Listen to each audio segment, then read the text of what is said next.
جی میں آپ سے جاننا چاہوں گی کہ مولا غازی عباس علیہ السلام کی زندگی سے جو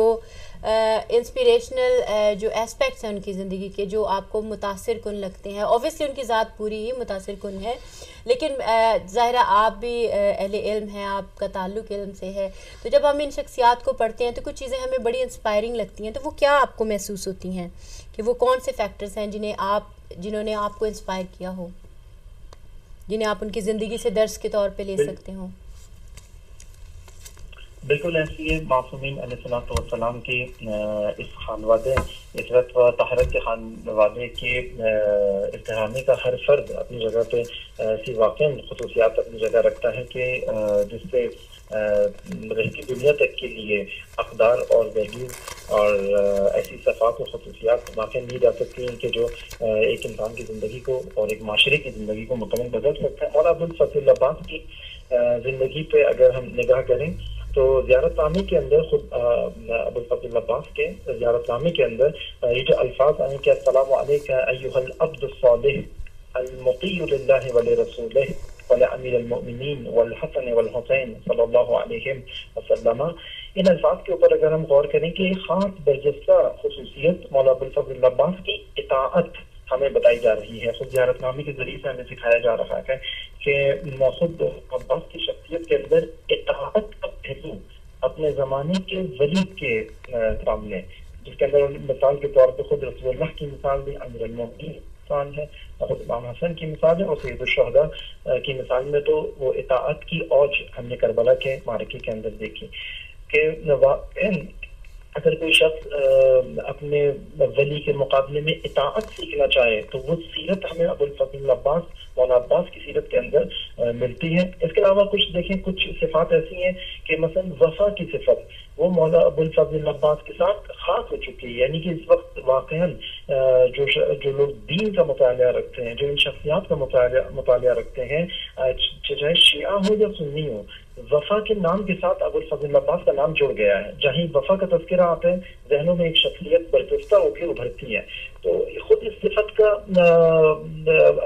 منسوب ہونا اس شخصیت سے بتا رہا ہے کہ ہم اپنی زندگیوں کے اندر ان صفات کو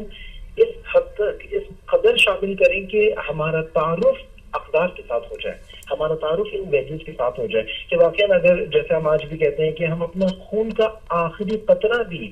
امامت اور ولایت کے دفاع کے لیے بہانے کے لیے تیار ہیں، ابوالفضل عباس نے یہ کام کر کے دکھایا، اپنے خون کے آخری قطرے تک وفادار رہے اس ہدف کی خاطر جو اپنے مولا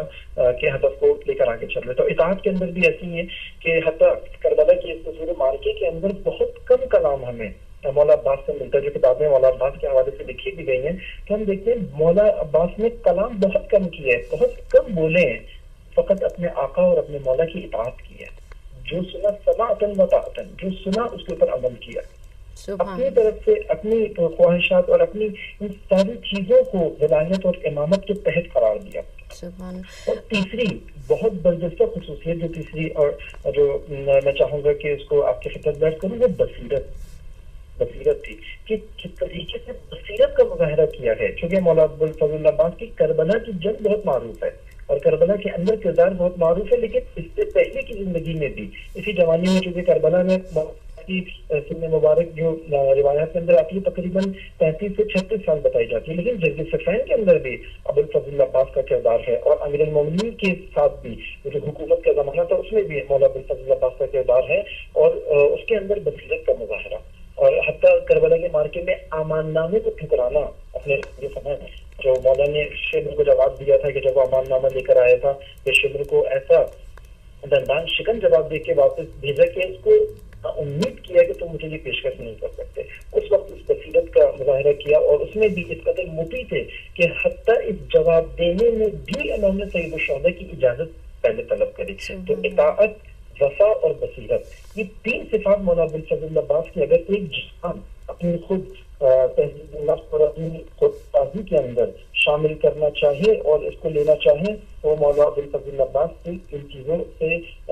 کی طرف نگاہ کر سکتے ہیں۔ اور آپ کا دن بہت اہم ہے کہ ہم عہد کریں اپنے آپ سے اسی حوالے سے، خود توسل کریں مولانا عباس سے کہ ان صفات کا حامل ہمیں بننے کی توفیق عطا فرمائے۔